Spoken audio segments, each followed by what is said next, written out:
Hello दोस्तों, आपका फिर से स्वागत है बिज़अप में। लास्ट वीडियो में हमने 5G के बारे में बात की थी। अगर आपने वो वीडियो नहीं देखी तो मैंने उसकी लिंक नीचे डिस्क्रिप्शन में दे रखी है, उसे ज़रूर देखना। हमने आपसे लास्ट वीडियो में ये भी बताया था कि हुआवे और ZTE जो एक चाइनीज़ कंपनी है उसके पास 5G टेक्नोलॉजी है जो फ्यूचर में इंडिया में आ सकती है। रिसेंटली हमें एक अच्छी न्यूज़ मिली जिसके कारण काफ़ी सारे लोग खुश हैं और कुछ बड़े लोग दुखी हैं। पर बात जब 5G की आती है तो हमें सीरियस होना चाहिए। तो चलिए आज इसके बारे में बात करते हैं।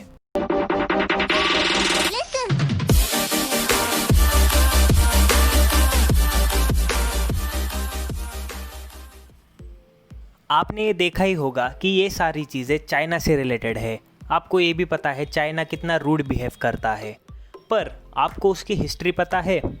तो चाइना पहले प्रॉस्परस था, लेकिन चाइना की लास्ट कपल ऑफ सेंचुरीज़ की हिस्ट्री बहुत ख़राब है। बहुत टाइम पहले चाइना ने बस ह्यूमिलेशन सह करी। काफ़ी सारे आउटसाइडर्स चाइना में आके उनके लोगों को एक्सप्लॉइट कर रहे थे, जैसे कि युआन मिंगयुआन पैलेस की लूट। और फिर जब वर्ल्ड वॉर 2 हुआ था तब जापानीज़ ने काफ़ी सारे चाइनीज़ लोगों को पकड़कर उन पे टॉर्चर किया और काफ़ी सारे लोगों को तो मारा भी था। फिर ब्रिटिशर्स ने हांगकांग छीना था। ऐसी काफ़ी सारी चीज़ें हुई जिसके कारण चाइनीज़ पब्लिक बहुत वीक हो गई। पर जब कम्युनिस्ट पार्टी आई तो उनके लीडर जी जिनपिंग ने उसी फीलिंग को यूज़ करके चाइनीज़ लोगों के अंदर नेशनलिज्म पैदा किया, और वो इस नेशनलिज्म की फीलिंग के साथ पूरे वर्ल्ड को डोमिनेट करना चाहते हैं। जिनपिंग को कुछ लोग आज का स्टैलिन भी बोलते हैं। अब ये जानने के बाद क्या अभी आपको लगता है कि चाइना एक ट्रस्टवर्दी पार्टनर होगा? हमने लास्ट वीडियो में 5G टेक्नोलॉजी के बारे में बात की थी, उसके एडवांटेजेस, डिसएडवांटेजेस वगैरह वगैरह। बट आज हम स्पेसिफिकली इंडिया के बारे में बात करेंगे। अगर देखा जाए तो 5G इंडिया के केस में क्रिटिकल इंफ्रास्ट्रक्चर में आता है। मतलब ऐसा इंफ्रास्ट्रक्चर जो प्रॉपरली मैनेज नहीं किया तो इंडिया को बहुत लॉस और इफेक्ट्स फेस करने पड़ेंगे। 4G टू 5G का शिफ्ट बस एक टेक्नोलॉजिकल नहीं बल्कि पूरी इकोसिस्टम शिफ्ट है।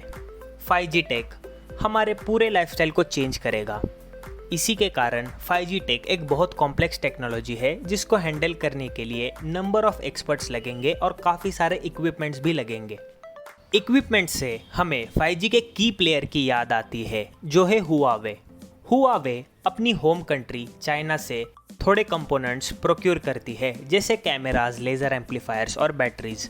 बाकी कंपोनेंट्स वो दूसरे कंट्रीज से सोर्स करती है, जैसे यूएस से वो antennas, modems, data storage, software और उसके लाइसेंस लेती है। और फिर जर्मनी, नेदरलैंड, ताइवान से सेमीकंडक्टर्स लेती है।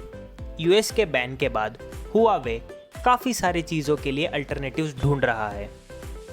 यूएस ने हुआवे पर कुछ ऐसे एलिगेशंस लगाए, जैसे उन्होंने चाइनीज़ गवर्नमेंट से इंटेलेक्चुअल प्रॉपर्टी थेफ्ट इनेबल करने के लिए पैसे लिए हैं। और तो और CIA का दावा है कि उन्होंने चाइनाज़ नेशनल सिक्योरिटी कमीशन से भी पैसे लिए हैं। अगर टेक्नोलॉजिकल पॉइंट ऑफ व्यू से देखें तो हुआवे 5G का highest number of patent hold करता है, followed by Nokia and Samsung. अगर प्राइसिंग की बात करें तो वो हाईली कॉम्पिटिटिव और अफोर्डेबल है। उसके इक्विपमेंट प्राइस अराउंड 20% लो है। प्लस हुआवे ने 30 कंट्रीज में 46 कमर्शियल कॉन्ट्रैक्ट साइन किए हैं और उनके स्मार्टफोन्स का प्रेजेंस अराउंड 170 कंट्रीज में है, इंक्लूडिंग इंडिया। आपको शायद मालूम नहीं होगा पर वो सेकेंड लार्जेस्ट स्मार्टफोन मैन्युफैक्चरर है आफ्टर सैमसंग। चलो बहुत हुई इसकी तारीफ, पर क्या इंडिया में इसको लाना सेफ रहेगा? बाय लॉ चाइनीज़ कंपनीज़ को उनके गवर्नमेंट को सपोर्ट करना पड़ता है, जो इंटेलिजेंट एक्टिविटीज़ भी इंक्लूड करते हैं। चाइना PPP मॉडल यानी पब्लिक प्राइवेट पार्टनरशिप यूज़ करती है। सो चाइना प्राइवेट कंपनीज़ को अपने स्टेट के ऑब्जेक्टिव्स के लिए यूज़ कर सकती है। हुआवे का इंडिया में प्रेजेंस 3 मेजर रिस्क को हाईलाइट करता है। सबसे पहले G2G मतलब गवर्नमेंट टू गवर्नमेंट, जहां इंडियन स्टेट फोर्स को चाइनीज स्टेट फोर्स से डायरेक्ट थ्रेट होगा। सेकेंड है B2B मतलब बिजनेस टू बिजनेस, जहां इंडियन बिजनेसेस चाइनीज बिजनेसेस से रिस्क फेस करेंगे जो उनके नेशनल इंटरेस्ट को सर्व करे। और थर्ड है B2C मतलब बिजनेस टू कंज्यूमर, जहां Indian consumers direct Chinese business से रिस्क फेस करेंगे। ये सब जानने के बाद आप समझ ही गए होंगे कि चाइनीज़ कंपनी को टेक्नोलॉजिकल बिजनेस में पार्टनर बनाना एक बेवकूफ़ी होगी।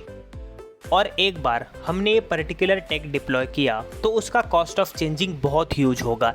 इसके लिए पहले से ही प्लान करना इम्पॉर्टेंट है। अगर ध्यान से देखा जाए तो 5G टेक्नोलॉजी हमें स्मार्ट सिटीज़, ड्राइवरलेस कार्स का सॉल्यूशन प्रोवाइड करेगी, बट इंडिया उसके लिए तैयार नहीं है। जैसे पहले बताया, ये क्रिटिकल इंफ्रास्ट्रक्चर में आता है और इंडिया इतना बड़ा टेक्नोलॉजिकल और सोशियोलॉजिकल शिफ्ट हैंडल नहीं कर सकता। इसलिए इंडियन गवर्नमेंट ने 5G सर्विस डिलीवर करने के लिए रश नहीं करना चाहिए और किसी भी चाइनीज़ कंपनी को इंडिया के क्रिटिकल इंफ्रास्ट्रक्चर में इन्वॉल्व नहीं करना चाहिए। और ये बस टेलीकम्युनिकेशन के लिए एप्लीकेबल नहीं, बल्कि सारी चाइनीज़ कंपनी पर एप्लीकेबल है। इसमें banning Huawei is first step. आपको क्या लगता है इंडिया के 5G शिफ्ट के बारे में? कमेंट करके ज़रूर बताइएगा। मिलते हैं आपसे अगली वीडियो में, तब तक के लिए गुड बाय।